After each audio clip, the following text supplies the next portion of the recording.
It's a fresh morning and I'm traveling to One Tree Hill in Mullaney to take an iconic photograph of that tree that sits with the Glasshouse Mountains in the background.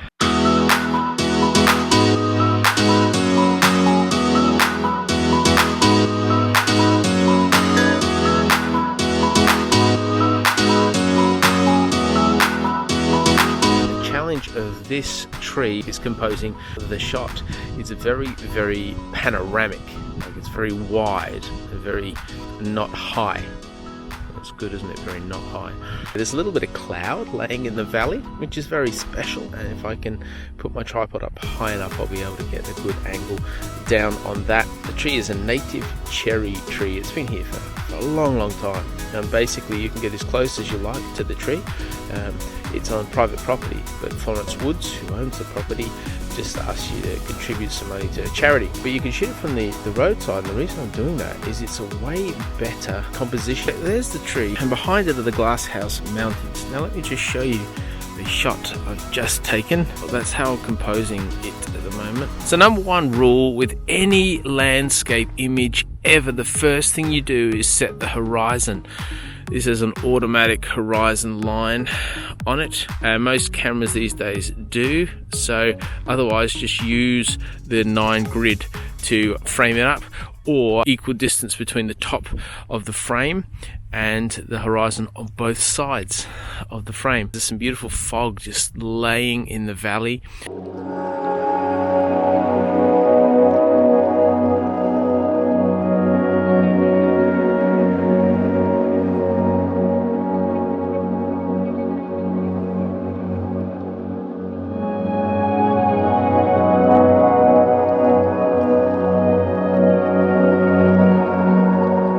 Sun's coming up, there's a mist on the horizon, and the beautiful thing with this, and what's really helpful in great landscape sunrise and sunset images, is to have a subject. Now obviously the tree is the subject, and then you need to work out how to compose it. Now the challenge with this is to the right you have some amazing valley that drops away, creating some beautiful mist, and then more to the left of the center of frame you have the Glasshouse Mountains.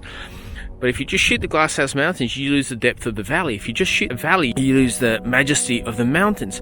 And so I've composed the shot to hopefully complement both. What you can see is I'm shooting down slightly. I've increased the height of my tripod. So I usually shoot from this height, and now I've been shooting from this height, which is higher than my eye line, because I want to look down into that valley and all the splendor that's there. So this morning I ventured out without my beanie. I know, rookie error, right? I apologize to myself. My hands are so cold I can't even get my Osmo Pocket to work to film me. My fingers are so cold, I can't feel anything.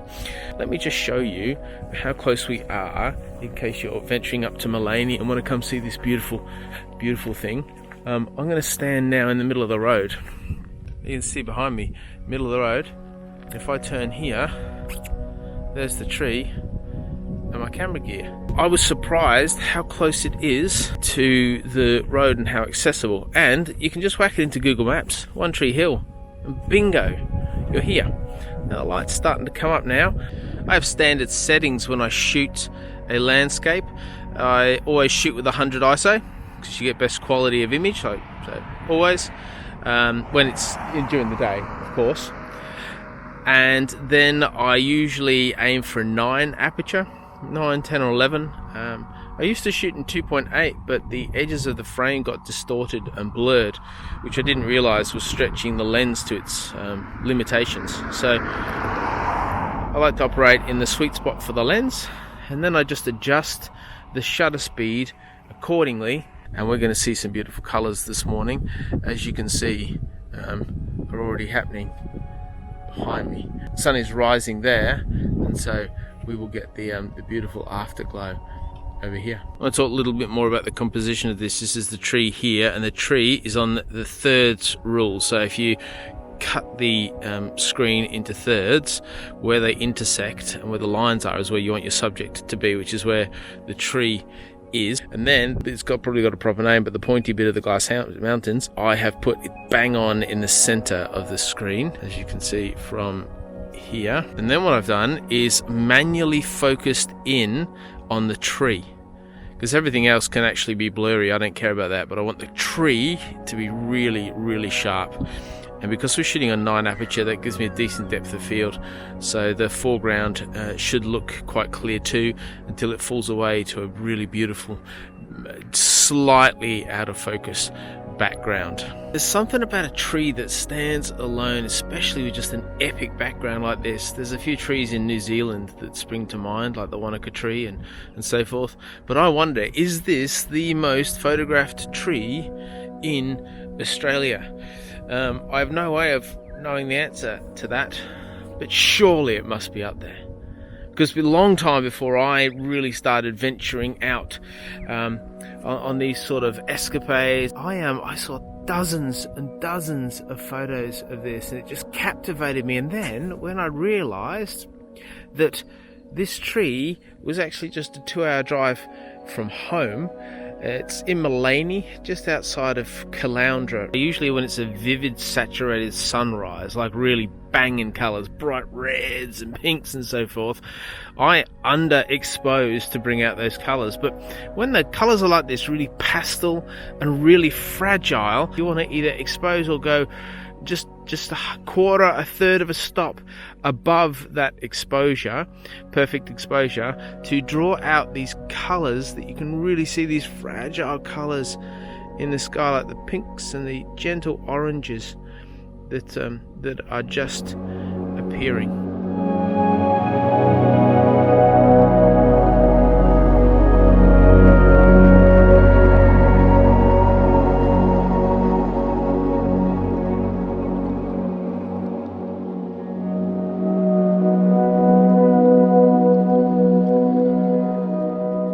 With post-editing these days, you can actually change, manipulate and draw a lot out of the image that perhaps wasn't there beforehand.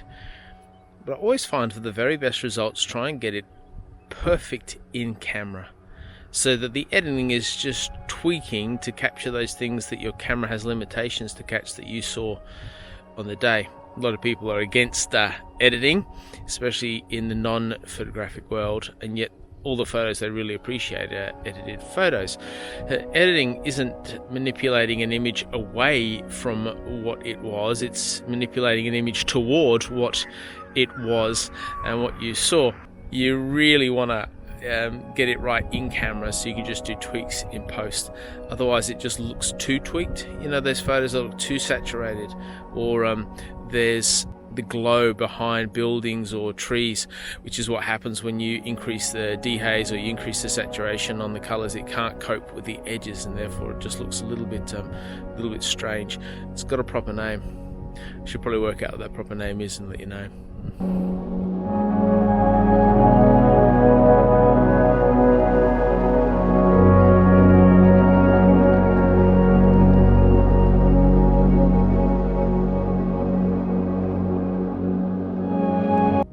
Now the sun is finally coming up, and so what you'll see on this side is that mountain right in the middle at the back is starting to glow, and gradually as the sun rises it will cause those mountains to all glow in this beautiful morning light.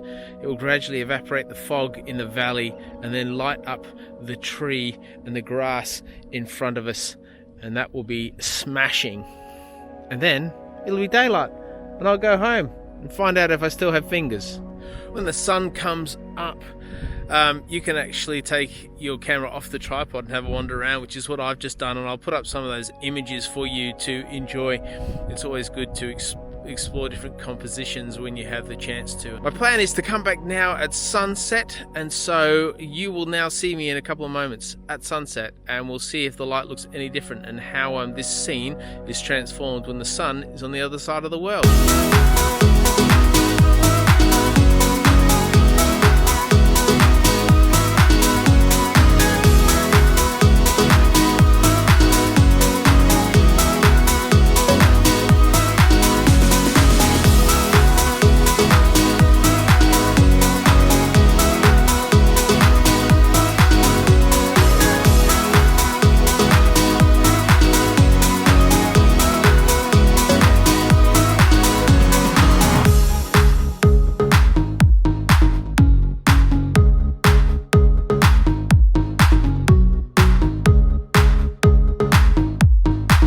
So I made it back for sunset along with most of the sunny coast population.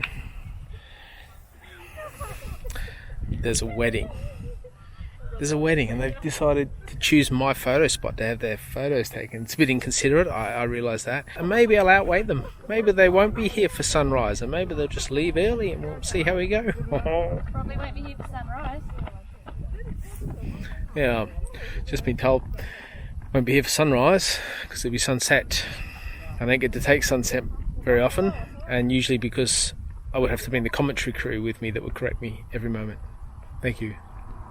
Well, so far so good. The wedding party have taken off. They've called it a day. There's a few other photographers here, but we've still got time. Oh, he says there's another car turns up. Gosh, it's Monday. What are people doing? So as you can see, the sky is making that sun look really pink and beautiful and just like creamy and pastel-y. Looks fantastic. The bride and groom is still there. Is it unkind to Photoshop them out on their wedding day? I don't know, let me know in the description below what your thoughts are on that. Yeah, the sun is just falling. It's probably about 5:15. There's not a lot of cloud in the sky, and because of that, there's sort of limitations to the amount of variational dynamic you can pull out of it. But my shot that I've got, let me show you the shot. As you can see, 5.6 aperture, 100 ISO, 50. I should probably bump that up to aperture of 9, and then I'm going to take it down. See how the exposure meter here tells you when you're exposed correctly, and that looks like just a beautiful shot. And then what I'm going to do is I like to compose a bit closer, so I think that's the shot.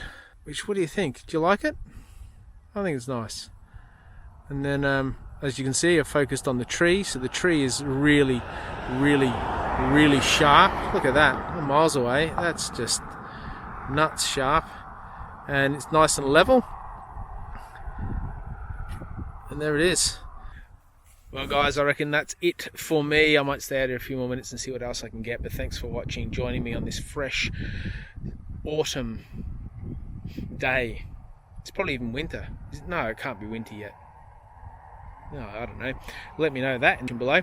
Thanks for joining me. Thanks for watching. I hope you've gained something out of it. And if you get a chance, if you're up on the sunny coast, pop down to this location. You can find it in Google Maps. And oh gosh, it's so good. If you're new here, please subscribe below. Hit the like button if you enjoyed this video. And I'll see you in the next one. Bye.